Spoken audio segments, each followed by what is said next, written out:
here we are, my first day in Florence. Actually, my first night in Florence. Anyways, so I figured I would just cook a little something. But first, we need to start off a little bit of vino.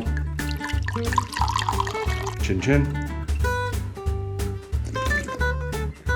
Oh, that's really good. So we're gonna make Pici pasta with garlic, guanciale, tomatoes, and parsley. First thing we need to do is get the guanciale going. So what we're going to do is we're just gonna cut up some lardons here. So we're gonna cut a couple of nice slices there. The important thing with lardons is to actually have them keep it on low heat so that the fat renders out, but you're not burning everything at the same time. Okay, so now we're gonna cut up some garlic. I'm gonna chop these up, get a nice fine cut. So we got that, nice 2 big cloves of garlic. So we got these really beautiful tomatoes here. So I'm just gonna pick a few of these. I'm just gonna chop these kind of coarsely here and kind of like quarter them. So now we are ready to add our tomatoes. So we're gonna take these, just plop them in.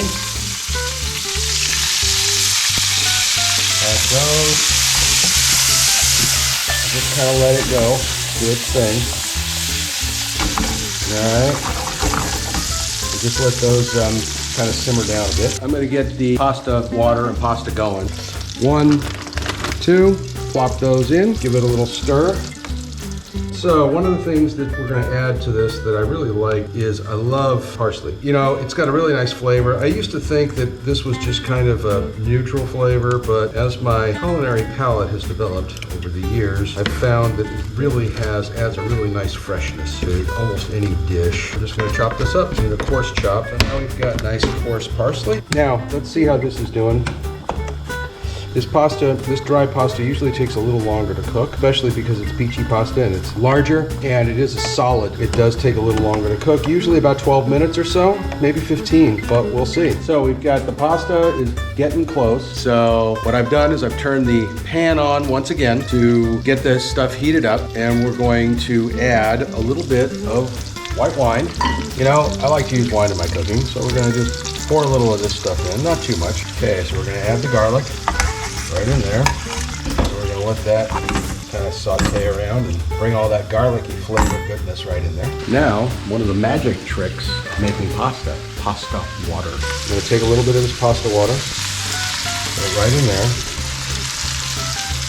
See, the pasta water has got all of the, you know, it kind of thickens up the sauce a little bit. It adds a nice flavor to it, and that's because of the gluten and the things that are coming out of the pasta. So that adds in there. And then the other thing I'm going to add in here is I'm going to add some Parmesan cheese. So we're going to grate some of this in, not too much. And now we're going to mix it. Now we're going to add some pepper. A little fresh ground pepper here. We got our pasta done. We got that stuff going in nice. So what we're gonna do, really simple. We're gonna just take the pasta, and we're just gonna take this pasta and put it right here in the pan. Now, we got this beautiful pasta. I'm gonna add the parsley. Notice I add the parsley right here at the end. And I'm just gonna flip that around a little bit. I'm gonna finish it off with a little bit of olive oil. Toss, toss, toss. You got this beautiful pasta, look at that. Oh my God. We're gonna finish it off with a little bit of Parmesan on top, and there we go. It's all done. Let's see how this tastes. You know, there's times where I even impress myself, and this is one of those times. This came out really good. Buon appetito.